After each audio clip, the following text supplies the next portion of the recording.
Bom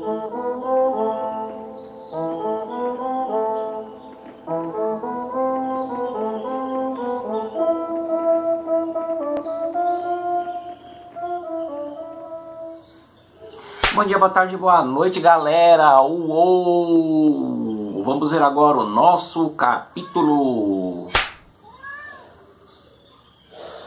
Bom, né? Vamos lá. Os Estados Unidos, ali logo depois da independência, ele foi se configurando politicamente, né, entre o Partido Republicano, que é um partido de tendência mais conservadora e que centraliza o poder nas mãos de Washington, né, do governo da capital dos Estados Unidos, e o Partido Democrata, que é um partido de tendência mais progressista e que apostava na descentralização do poder, dando mais autonomia a cada estado.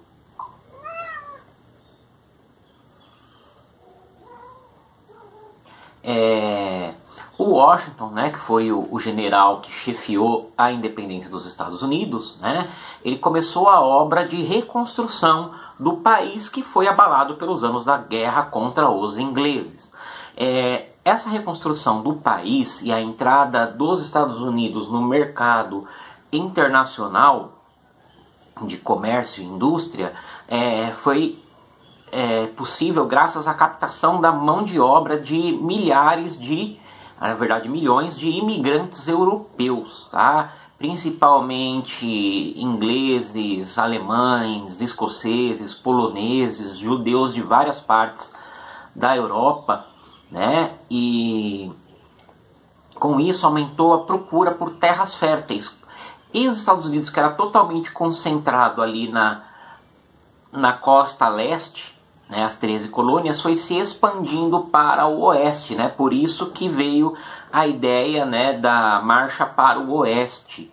O velho oeste que a gente vê nos filmes, né, o far oeste, né, o oeste distante, na verdade é o meio dos Estados Unidos, tá? Era esse processo de saída ali da costa leste em direção ao oeste.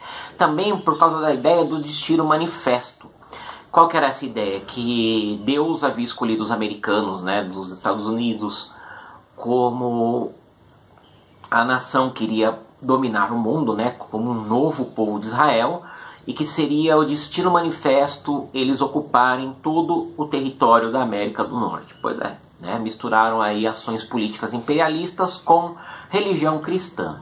Então também tinha como fator de contribuição para isso a lei de povoamento. Essa lei de povoamento dava lotes de terra para os americanos por apenas $10. Assim, $10 naquela época eram muito mais do que era hoje, tá? As pessoas trabalhavam e ganhavam $1 por mês, mas ainda assim era barato, né? Então muita gente chegou até a ver isso como uma espécie de reforma agrária. Então, de carroça, de cavalo, a pé, as pessoas foram seguindo ali os rios Mississippi e Missouri, né, chamados de pioneiros, e foram chegando nas No Man's Land, terras de ninguém. Ninguém? E os índios? Na verdade não é a terra de ninguém, é a terra dos índios, mas como os índios, muitos dos americanos, os ingleses e europeus não consideravam os índios como gente, né, então ali era considerado terra de ninguém, né? Uma vergonha. Continuando, então as terras foram sendo conquistadas até chegar no atual território dos Estados Unidos, né? Algumas foram conquistadas mediante compra, como foi o caso da Flórida, comprado da Espanha, do Alasca, comprado da Dinamarca, e a Louisiana, comprado da França, e teve outros territórios por meio da guerra, né?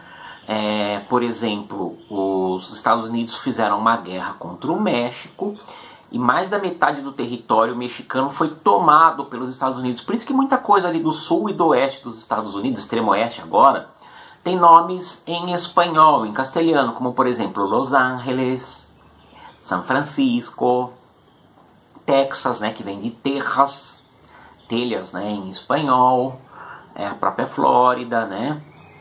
E muitos outros nomes, San Diego, né? Califórnia, os nomes em espanhol das localidades estão em profusão, porque eram terras mexicanas, né? Os mexicanos foram roubados pelos norte-americanos. E agora muitos norte-americanos ficam dizendo que não querem os mexicanos lá, sendo que na verdade o território de boa parte do que hoje é Estados Unidos pertencia ao povo mexicano. Continuando, né? Em 1850 se descobriu ouro na Califórnia, né? E aí muito mais gente foi indo para o oeste. Isso acelerou muito o desenvolvimento dos Estados Unidos, né? Foram criadas ferrovias. Já viram que o filme de faroeste sempre tem trem? Né? Aquelas cenas clássicas de o bandido correndo atrás do mocinho em cima do trem. Então é por isso, né? Porque o trem era visto como o grande símbolo de progresso ali do século XIX, né? Agora o sul, costa leste, sul dos Estados Unidos, continuava um modelo parecido com o do Brasil. Plantation, né, que é aquele tripé, monocultura para exportação, latifúndio, que são terras gigantes, e mão de obra escravizada, né? Mesmo sistema português, sistema que havia no Brasil, né? Eles produziam anil, fumo e algodão para exportação. Era um povo com uma mentalidade totalmente diferente dos outros estados dos Estados Unidos, né? O sul era como o Brasil, eles queriam ser ricos, ostentar a riqueza, ter títulos de nobreza, comprar roupas e móveis da Europa, né? E preferiram entrar numa guerra contra os estados do norte do que abolir o trabalho escravizado, né? Então eles pretendiam que a escravidão fosse incorporada nos novos territórios, né, a leste dos Estados Unidos. E aí foi criando uma divergência. Os estados originais do norte dos Estados Unidos eram contra o trabalho escravizado e os estados do sul eram a favor do trabalho escravizado. E aí o que vai acontecer? 7 estados sulistas, né, liderados pela Carolina do Sul, se separaram dos Estados Unidos e fundaram os Estados Confederados da América. Eles têm uma bandeira, né? Vocês veem ainda alguns idiotas de banda de rock usando. É uma bandeira com as cores americanas, né? O branco, o azul e o vermelho. A bandeira é vermelha com um X azul no meio e estrelas de um lado, brancas de um lado ao outro, né? E eles fizeram uma guerra para manter a escravidão, né? Os nortistas, eles não aceitaram a separação e pegaram em guerras, uma guerra muito violenta que chegou a ter 600 mil mortos, né? O Abraham Lincoln, ele disse: a escravidão deve morrer para o país viver, né? No início, as tropas dos sulistas foram vencendo, mas as tropas do norte, com o passar do tempo, né, começaram a virar o jogo, principalmente por quê? Porque nos estados do norte foi declarada a abolição da escravidão. Então todos os escravizados que conseguiam fugiam do sul e iam para o norte e lutavam também pelas tropas do norte, né? Lutavam com bravura contra a escravidão, né? Então os sulistas acabaram sendo derrotados, só que não deixaram barato. Por quê? Porque tinha um fanático chamado John Wilkes Booth, né? Que ele fez? Ele aproveitou que o Lincoln estava num teatro assistindo uma peça e ele deu um tiro na nuca, né? O primeiro de alguns presidentes, se eu não me engano, não tenho certeza, não pesquisei isso, se eu não me engano foram 7 presidentes dos Estados Unidos que foram assassinados, né? Eu lembro do Lincoln, eu lembro do Kennedy, os outros eu não lembro, mas se eu não me engano foram 7, eu não pesquisei, a gente pode pesquisar isso depois, né? E ficou assim, o sul é a parte dos Estados Unidos que ainda tem mais negros, por causa da configuração histórica do local, né? Foi para onde os escravizados da África foram, então o sul ele tem uma tendência negra, é a parte mais pobre dos Estados Unidos, né? Por quê? Porque é o mesmo tipo de colonização que o Brasil gerou, o mesmo tipo de sociedade desigual. Lógico que lá acabou sendo corrigido isso, até porque a lei de cotas surgiu nos Estados Unidos para corrigir essas distorções sociais, né? Mas o sul ele é mais pobre em relação aos estados do norte. Por quê? Porque teve um processo histórico muito parecido com o que nós tivemos aqui no Brasil, né? E lá no sul também, por exemplo, existe a Ku Klux Klan, aqueles idiotas que se vestem de roupa branca e saem nas ruas para espancar e matar os negros, né? Começou como uma brincadeira idiota de se fantasiar de fantasma para assustar os negros e acabou virando uma organização terrorista que busca o extermínio dos negros, ou pelo menos expulsá-los dos Estados Unidos. Ela foi declarada ilegal várias vezes, mas ela ressurge com outros nomes, né? Porque idiota é mato. Idiota no mundo não falta não, sobra, né? Continuando. Então, acabou essa guerra civil, os Estados Unidos, correu atrás de acelerar a sua industrialização, né? Como foi imigrante europeu para lá em peso, então a mão de obra era barata. Então, os Estados Unidos investiram muito em estrutura como produção de petróleo, produção de energia elétrica, né? Mecanizou a sua agricultura, construiu estrada de ferro que ia de uma parte a outra do país, né? O país também tinha recursos naturais que lhe trazia riqueza, né? Nós vimos o ouro, mas tinha também petróleo, chumbo, ferro, né? Até um professor de geografia amigo meu já contou que os Estados Unidos entram em todas essas guerras de petróleo, pelo petróleo, né, ao redor do mundo, né? Arrumou encrenca com os países árabes, ameaça arrumar encrenca com a Venezuela. Aí as pessoas têm a impressão que os Estados Unidos não têm petróleo. Os Estados Unidos têm petróleo sim, e muito. Só que o que eles querem? Eles querem controlar todo o estoque de petróleo do mundo, para na hora que acabar todo o estoque de petróleo do mundo e só tiver petróleo nos Estados Unidos, que o petróleo é um recurso mineral não renovável, vai estar tudo na mão dos Estados Unidos, e aí os Estados Unidos obrigarão todo o planeta a se submeter a eles, né? Como se já não fizessem, né? Mas enfim, então como houve essa industrialização, todo início de industrialização no mundo foi como no comecinho da Revolução Industrial na Inglaterra, né? Muita injustiça contra os trabalhadores, né? Subemprego, jornadas de 14, 18, 20 horas de trabalho, né? Um absurdo. Então, óbvio, isso gerou também protestos dos trabalhadores, acabou acontecendo muitas revoltas trabalhistas, né? Tanto que o dia 1º de maio foi um dia que a polícia espancou os trabalhadores, e foi esse dia 1º de maio considerado o Dia Internacional do Trabalhador, né? E foi lá nos Estados Unidos que começou, né? Então, no final da década de 1870, ali no século XIX, foram surgindo os grandes grupos monopolistas e a gigantesca acumulação de capital, né? As grandes fortunas com as famílias Rockefeller, né, do petróleo, os Morgan, dos bancos, o Swift, do setor de carnes, Swift, essa carne Swift que a gente conhece, né? Então, como eles dominavam o mercado, eles impunham o preço que eles queriam, né? Não são os americanos que defendem o liberalismo? Então, defendem o liberalismo, mas essas empresas que detinham o poder, né, e dominavam algum determinado setor, né, eles controlavam preços, controlavam prazos de entrega. Como eles controlavam o mercado, eles subiam os preços quando eles queriam, né? Era um capitalismo monopolista, né? De um país que sempre se disse liberal, né?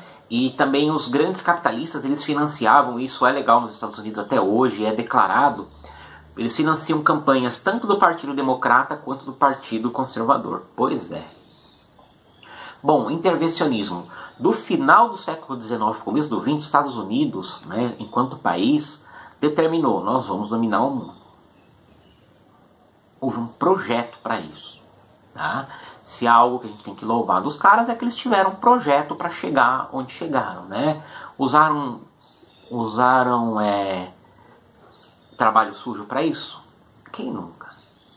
Eu nunca, por isso que eu sou um cara humilde, né? Mas sou humilde, porém limpinho, graças a Deus. Né? Bom, no campo das ideias, todo presidente americano, quando ele entra, ele digita lá, redige a sua doutrina, a doutrina Monroe, do presidente Monroe, né, que era América para os americanos. O que era isso? Ele dizia, olha, nós somos americanos, assim como todos os outros, como os mexicanos, como os brasileiros, como os argentinos, como os uruguaios, né? Nós formamos a América.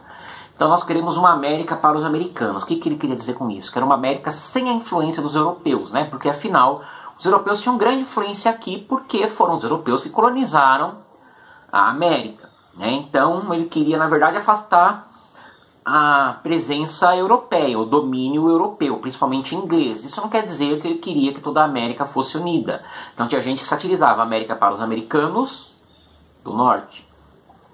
Tinha também a do Destino Manifesto, que eu já falei, os americanos destinados por Deus a dominar o mundo, né? E aí vão chegando mais e mais teorias, né? Vem aí com o outro presidente, né, o Roosevelt, vem a ideia do Big Stick. Big Stick quer dizer grande porrete, né, que ele dizia, fale baixo e use o grande porrete nas relações com os países latino-americanos. O que é isso? Fale baixo, meu filho, vende tudo para os Estados Unidos quase de graça. Aí o outro país latino-americano fala, não vou vender quase tudo de graça. Intervenção. Porrada. Intervenção militar. Né? Fale suavemente, mas com um porrete na mão. Ou seja, negocia numa boa com os países latino-americanos. Se os países latino-americanos oferecerem resistência, pau neles. Né? Literalmente. E um exemplo disso é o Panamá. O Panamá era parte da Colômbia. Os Estados Unidos queriam cortar a América no meio, porque o continente é gigante. Quando eles queriam fazer uma transação de um navio, o navio está lá na costa leste, vai ter que ir para a costa oeste. Eles tinham que ir lá embaixo, no Estreito de Magalhães, bem no sul, quase no Polo Sul, passando ali Argentina e Chile, e aí subir tudo de volta para ir lá na costa oeste. Né? Então, se cortasse artificialmente a América no meio, ali na América Central, ia dar certo ali. Uma parte da Colômbia que era bem estreitinha foi chamada de Panamá. Os americanos apoiaram uma rebelião lá e o Panamá se tornou independente da Colômbia.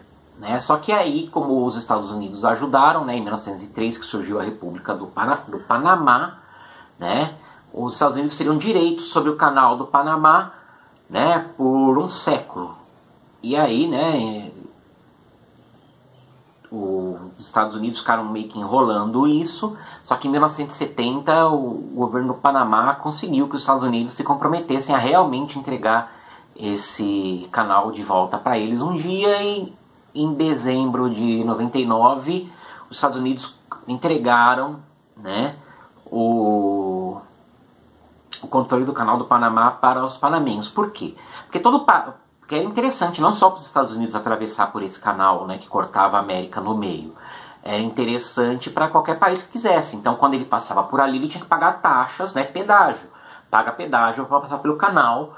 O pedágio era uma forma do Panamá ganhar dinheiro e os Estados Unidos tinham que fazer isso antes, né, sem fazer muita coisa, só permitindo a passagem. Né? E outra coisa que os Estados Unidos usou paralelamente ao Big Stick foi a diplomacia do dólar. O que é isso? Dá uma agradinha para aquele político ali da Argentina, do Brasil, do Uruguai, do Paraguai, né? Dá um dinheirinho para esses caras ajudarem os americanos, dá um presentinho para eles serem simpáticos aos Estados Unidos, né? É isso. Isso é de um tempo que os políticos brasileiros ainda ganhavam alguma coisa. Hoje os políticos brasileiros são capachos dos americanos de graça. Beleza, galera? A gente continua na próxima semana. Uou!